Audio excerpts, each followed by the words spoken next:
Lucia Garrido Palomino was born on July 9, 1959, in Malaga, as the second of 4 children of Rosa Palomino and Jesus Garrido. Described by friends and family as a diligent worker, Lucia eventually met Manuel Alonso Herrero, a builder with a fondness for hunting and fishing. Although Manuel was already married with 2 children, this did not hinder their relationship, and they moved in together, planning their future as a couple. They had a daughter named Sarah and shared a love for animals. In 1996, they began constructing a large estate on the outskirts of La Torre, named Los Naranjos. Their goal was to establish a dog kennel where Lucia would manage the paperwork, a role that would later prove to be crucial. The business was successful, but in 2004, Manuel decided to expand their operations. Through various contacts, he started collaborating with Ciprona, the Spanish Nature Protection Service, to house exotic animals that had been seized due to illegal trafficking or unlawful possession. The farm became a temporary home for these animals until they could be relocated or returned to their countries of origin. These were not just small animals, but included large and potentially dangerous creatures such as lions, tigers, monkeys, and reptiles. Manuel requested a special license for these animals and began receiving financial aid. However, he allegedly engaged in corrupt practices to exploit this system. He is accused of allowing people to hunt exotic animals like lions and tigers in exchange for money, and then selling these animals. The sale was fraudulent. Buyers would pay for the animals, but Manuel would then report them as illegal possessions to Ciprona. Ciprona would confiscate the animals, and Manuel would receive additional financial aid for each one processed. This cycle of selling, reporting, and receiving aid became a profitable scheme. During this period, Manuel allegedly developed a dubious friendship with 2 individuals: Rafael Garcia Bueno, a local businessman, and Alonso Gomez, a lieutenant in the Civil Guard. At that time, Alonso Gomez Ocon was the lieutenant, and Rafael was allegedly an investor involved in this scheme. The plan was to transform the farm into the most significant center for the reception of exotic animals in Andalusia. They even sought to secure public subsidies from the Junta de Andalusia for this purpose. However, their ambitions extended beyond just exotic animals. As their scheme progressed, they looked for other opportunities for financial gain.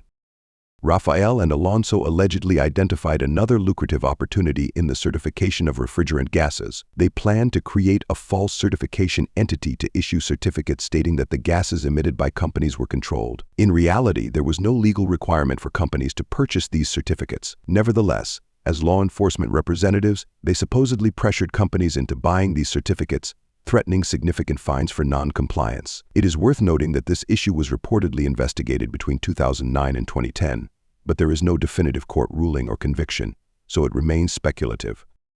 To make their scheme work, they needed to involve other law enforcement agents, including Ignacio Carrasco. The lieutenant instructed Ignacio to demand this fraudulent certificate from the companies he was inspecting. Ignacio refused, stating that no legislation required such a certificate and that he would not enforce it. This refusal angered the lieutenant, who insisted that it was an order, not a suggestion, and that Ignacio was required to comply.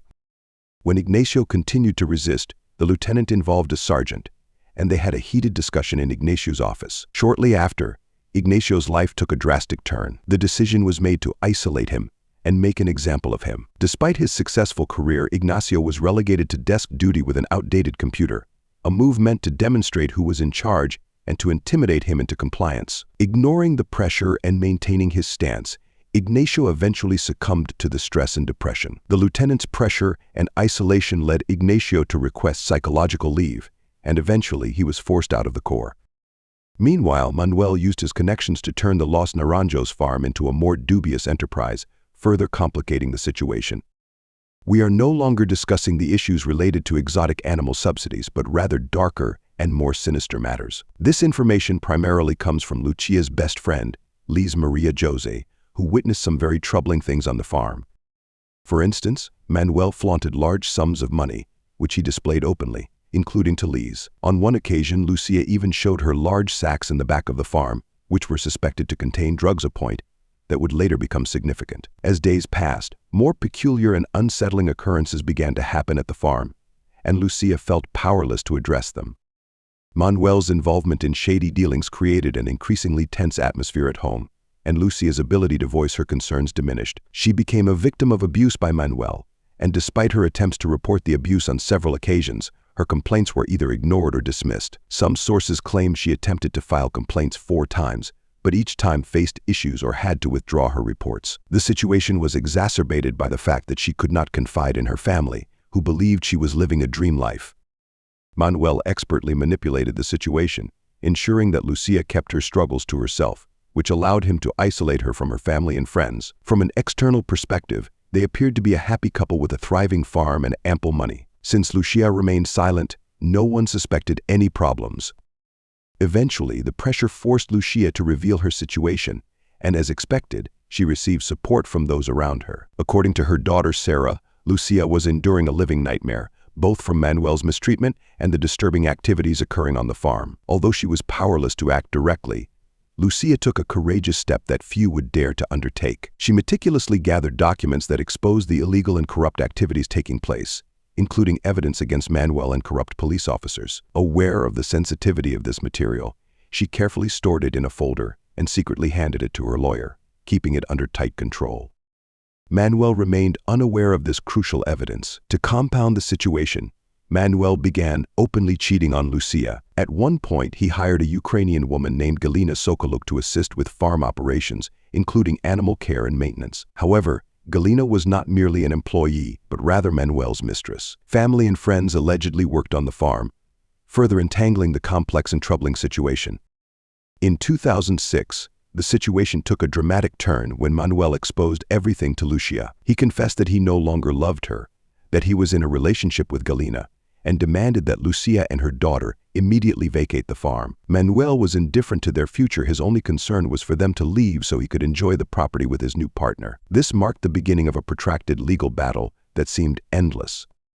Despite Lucia's years of hard work on the farm, she was not registered with Social Security, leaving no official record of her labor. Manuel, leveraging his connections, managed to portray himself as the rightful owner of the land. He created a situation where Lucia, in her own home, was treated as an intruder. This was her home, her daughter's home, and they had every right to remain there, yet Manuel made the divorce process exceedingly difficult for her. First, Lucia sought a restraining order against Manuel, but the judge denied her request. The judge cited that Lucia had previously withdrawn a complaint, suggesting she might do the same again. Secondly, Manuel offered Lucia a proposition: if she and her daughter left immediately, he would cover the cost of an apartment in a less desirable area. Lucia refused the offer, arguing that her daughter Sarah needed stability for her education and that the farm was their home. After a prolonged legal struggle, it was ultimately decided that Lucia and Sarah could stay in the house, while the rest of the land, including the animal cages and kennels, would belong to Manuel. The ruling stipulated that Lucia could remain in the house until Sarah turned 18. This decision proved disastrous, as Manuel felt untouchable and moved to a nearby property, where he made alterations to the wall separating their properties. He installed a door and began moving freely between the two areas, undermining Lucia's sense of security.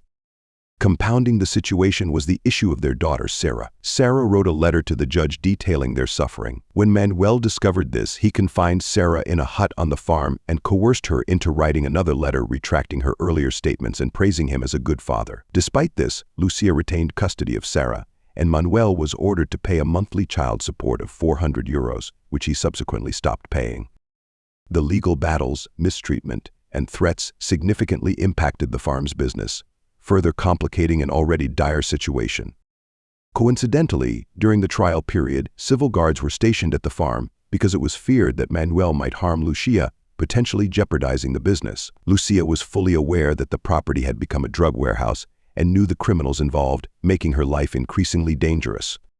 From 2006 to 2008, the farm was a living nightmare. Manuel moved in and out of the property at will, and Lucia faced constant threats. She was terrified of being poisoned, so she had to inspect the water she drank and check the cages every time she and Sarah left the house. Manuel occasionally took the car, leaving Lucia to find alternative transportation. She changed the locks and kept everything tightly secured due to fears of both animals and intruders.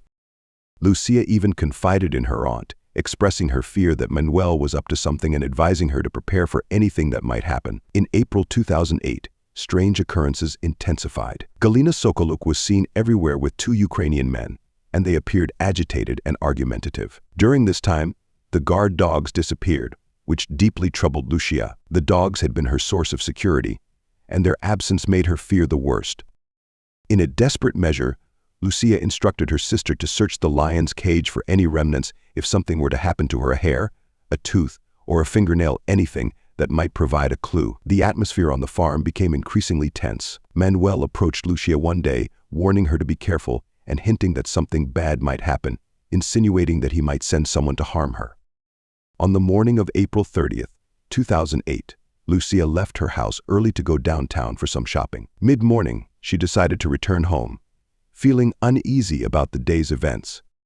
Lucia took a city bus to her car, then drove to the farm. After parking in front of the main gate, she opened it and entered the property. She unloaded the shopping bags and headed toward the house when suddenly, someone struck her in the head with a brick, which shattered into 4 pieces.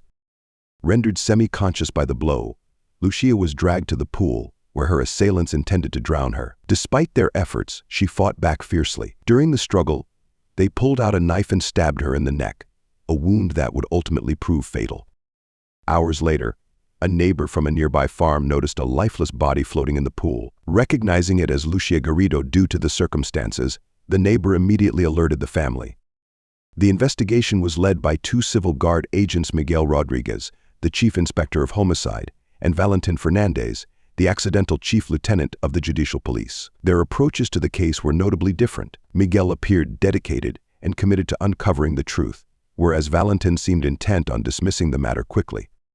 At the crime scene, the evidence was stark. The victim's shoes and wallet were found on the ground, and her earrings had been ripped from her ears. A broken brick lay nearby, which had been used to strike her. Additionally, a strange key was discovered in a corner of the property, a key that did not match any known to belong to Lucia. This key was unusual, as it seemed to be a copy, and after testing was found to open the main gate. Although there were traces of DNA on the key, they were not conclusive. The key was therefore retained for further analysis, with hopes that more detailed examination might eventually provide crucial evidence.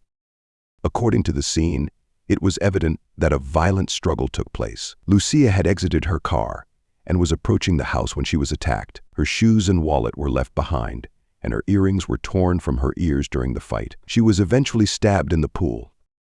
Witnesses reported that an agent named Juan had suggested, in front of the family, that Lucia might have taken her own life, which was shocking and unacceptable to the family. They were convinced of Manuel's culpability. However, when Manuel arrived at the scene, he opened the glove compartment of his car and produced a stack of receipts that supposedly proved he was not near the scene at the time of the crime. These receipts documented his activities throughout the day, including: early in the morning, Manuel went to a bar called Miguel's Hut for coffee. He also invited a neighbor to join him for a trip to Cadiz, but the neighbor declined. Manuel then went to the Finca de los Naranjos, where he picked up his girlfriend, Galina. They set off on an impromptu road trip, collecting receipts for tolls and other expenses along the way. They visited several locations, including the Zod of Castellar, La Lina de la Concepcion, where they had a drink at the Bar La Barca, and the beach of Sotogrande. They refueled twice, once for €60 and another for €50, though the second refuel seemed unnecessary as the car had enough fuel.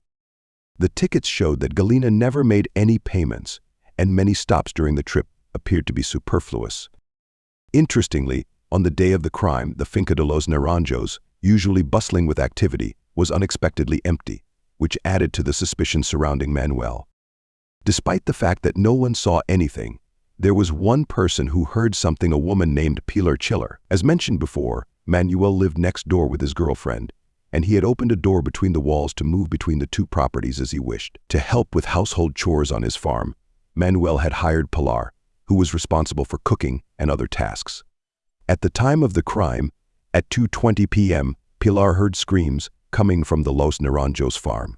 These were women's screams, heartbreaking cries. However, Pilar was tired and did not pay much attention, so she decided to take a nap.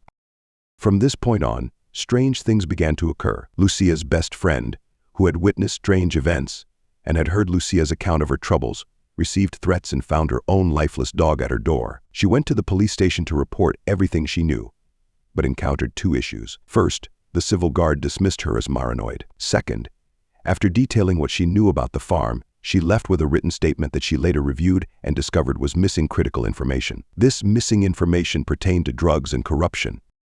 Realizing her life was in danger because one of the officers who had access to her statements was involved in the corruption, she fled to her home country. Strangely, the folder containing all the crucial documents that Lucia had kept also disappeared. Upon learning of Lucia's death, her lawyer also fled Malaga, and no one wanted to speak out or take action.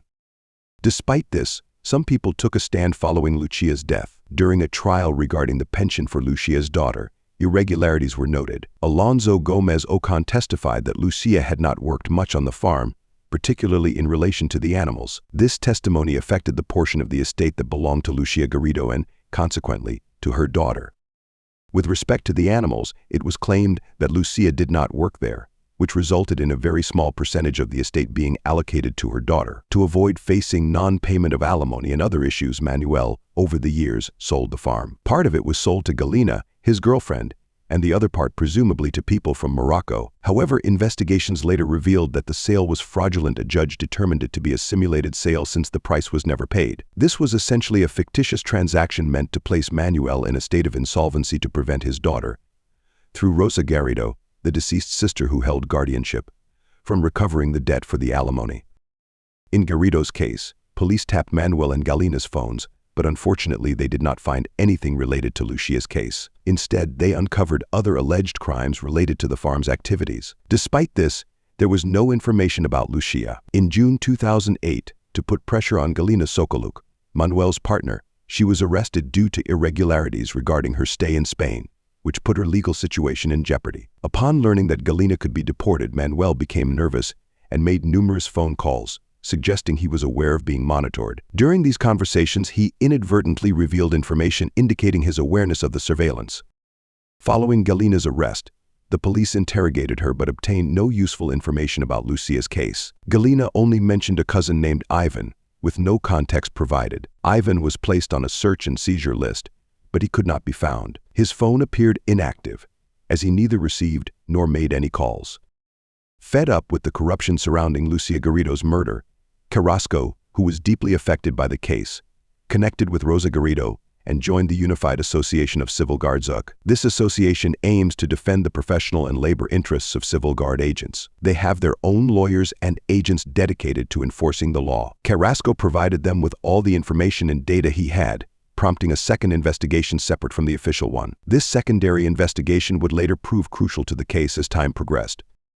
The case is progressing, and now there are two investigations, the official one and the unofficial one. Within the official investigation, strange occurrences begin to emerge. In 2008, Miguel Rodriguez, who was leading the case, was removed from his position and reassigned to the Basque Country. This move suggested that it was a form of retaliation, a punishment for his effective handling of the case. Taking over from him was Valentin Fernandez, who, according to Lucia's family, was not making any progress. The family's suspicions were confirmed in March 2009, when the court ruled that the wiretapping of Manuel, Galina, and Ivan's phones would be terminated.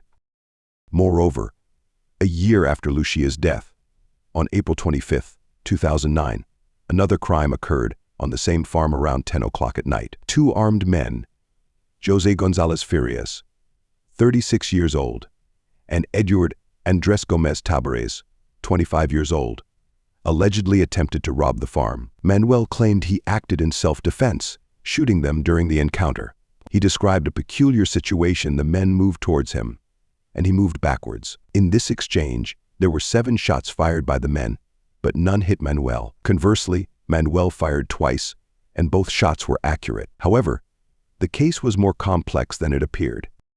One man had fired 5 times and the other 2. Despite being close to Manuel and firing multiple shots, neither man grazed or wounded him. Instead, Manuel killed them instantly. The investigation revealed several anomalies. The identification numbers of the firearms were erased. The DNA on the guns did not belong to the victims, but to an unknown third person not present in any database. The blood patterns were inconsistent with the scenario. Normally, if someone is shot while holding a gun, blood should splatter on the gun, and if they are standing while being shot, blood should be on their shoes. None of these conditions were observed. An important detail was found in a sketch from Pays.com. There were drag marks, puddles of blood in one spot, and the bodies in another. This suggested that the victims were shot at one location in the garden and then dragged to where they were found. The victims were shot at one point in the garden, but were later moved to another location. Edward was shot in the armpit, which suggests that his arms were raised at the time. Darian was shot in the forearm, indicating he was likely trying to cover himself. The bullet went through his forearm and into his chest, causing instant death. This evidence suggests that both men were shot at the moment of their death. When the police searched the house, they discovered several unsettling items. On a table, there was an ashtray filled with cigarette butts, beer bottles, and a can of Fanta. They also found a bunch of vehicle keys, despite Manuel only owning one car. The most startling discovery was Ivan's passport, the man whom the police had been unable to locate. Authorities investigating the case initially suspected that the deaths of these men might be related to drug issues, but the investigation stalled mysteriously. Moreover, this crime seemed to be directly connected to the Lucia Garrido case, but this link was not explored. The case involving the Colombians was sent to one court, while Lucia Garrido's case was handled by another. This separation meant that the information from one case was never cross-referenced with the other, leading to a lack of awareness between the two courts. On May 4, 2009, Lucia Garrido's case was closed, and there was no communication about the ongoing issues elsewhere. This suggests that the separation of the cases might have been deliberate, as if someone intended to prevent the justice system from recognizing the connections and potential linkages between the incidents. I will summarize this part briefly, as it deviates from Lucia's main plot but is nonetheless connected. On October 19, 2009, a joint anti-drug operation by the Civil Guard and the National Police was conducted to investigate civil guards who might be involved in a drug trafficking scheme. It turned out that Lieutenant Valentin Fernandez, who was investigating Lucia Garrido's case, was also implicated in this other investigation. During this operation, Valentin disobeyed orders, leading to a disruption in the investigation. His actions forced the case to halt and required the interrogation of 2 civil guards, complicating the process. Additionally, a significant drug theft occurred from warehouses guarded by the Civil Guard at the port. A gang called the Children of Fuengirola exploited a weekend with no surveillance, no witnesses, and inoperative security cameras to carry out the heist. Suspiciously, Valentin Fernandez was found to have been paying informants to obtain information on drug trafficking locations. He was eventually sentenced in 2016 to 10 years in prison for 2 crimes against public health and for falsifying documentation. The investigation revealed that Manuel Alonso was allegedly involved in drug trafficking, facilitating connections in Morocco to smuggle drugs from Melilla to Malaga and then to France. As the investigation unfolded, it became clear that Valentin was involved in introducing drugs into Spain and possibly protecting other corrupt civil guards. Despite these revelations, the case remained stalled. In response, Ignacio Carrasco, the Unified Association of Civil Guards UG, Lucia Garrido's sister Rosa, and lawyer Luis Portero decided to join forces. Luis Portero organized and reviewed the evidence collected until the case was eventually closed. Luis Portero organized the evidence collected regarding civil guard corruption schemes in the case of Lucia Garrido. On March 26, 2012, they submitted a brief to the judge, which led to the reopening of the case. However, despite the substantial evidence they had, some crucial items had gone missing. Firstly, Lucia Garrido's folder, which contained all pertinent documents, had disappeared. Secondly, Plier Chiller, an eyewitness to the crime, testified that 4 days after Lucia's death, Manuel broke into the house, cleaned everything, and took away Lucia's folder, which she described as containing sensitive information that could potentially incriminate him. Unfortunately, there was no concrete proof of this. Thirdly, some recorded phone calls had either disappeared or their files were corrupted. All the evidence related to the Civil Guard was reportedly stored in the barracks located in Soriana. Coincidentally, the barracks had been flooded, leading to claims that much of the evidence was ruined. However, upon investigation, it was discovered that there was no basement and no evidence of flooding, revealing that the excuse was false. Despite these obstacles, those affected by the case did not give up. Eventually, a judge began charging several individuals in connection with Lucia's case. Manuel was identified as a person of interest, but progress was slow and the case was frequently delayed. In 2014, anonymous tips emerged, suggesting that members of CIPRONA, the Nature Protection Unit of the Civil Guard, might be involved in irregular activities related to Lucia Garrido's death or her ex-husband Manuel. In 2015, arrests were made, including that of Alonso Gomez Ocon, the then captain of the Civil Guard. He was accused of giving false testimony in the trial concerning Lucia's daughter's pension, arguing that Lucia had not been significantly involved with the farm to reduce the pension amount. Additionally, he faced charges related to prohibited negotiations, abuse of authority, bribery, influence peddling, document falsification, revelation of secrets, and failing to prosecute crimes.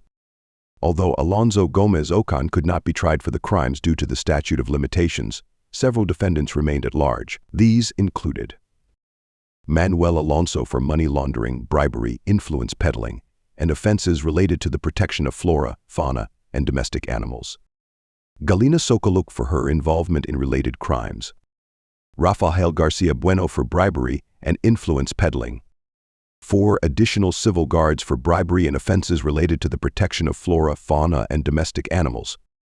Despite these arrests and charges, the authorities still did not know who killed Lucia Garrido. As a result, they retraced their steps and re-examined every detail of the case. They discovered witnesses who had not been thoroughly questioned before, including Lucia's best friend, Liz Maria Jose, who had fled to her country of origin. Initially, she refused to return to Spain, fearing it was a trap, but she eventually agreed to testify. Her testimony revealed crucial information about the drug activities on the finca and the connections to exotic animals, further linking Manuel Alonso to Valentin Fernandez and a criminal gang.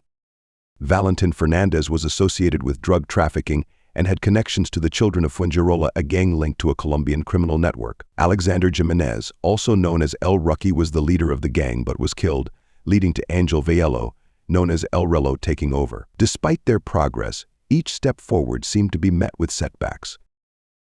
In 2011, with advancements in DNA technology, all the evidence from Lucia's crime scene was reanalyzed. Among the evidence was the infamous key that opened the main door of the farmhouse. The DNA analysis revealed 3 distinct profiles. 2 of these profiles did not match any known individuals, while the third profile was a new lead.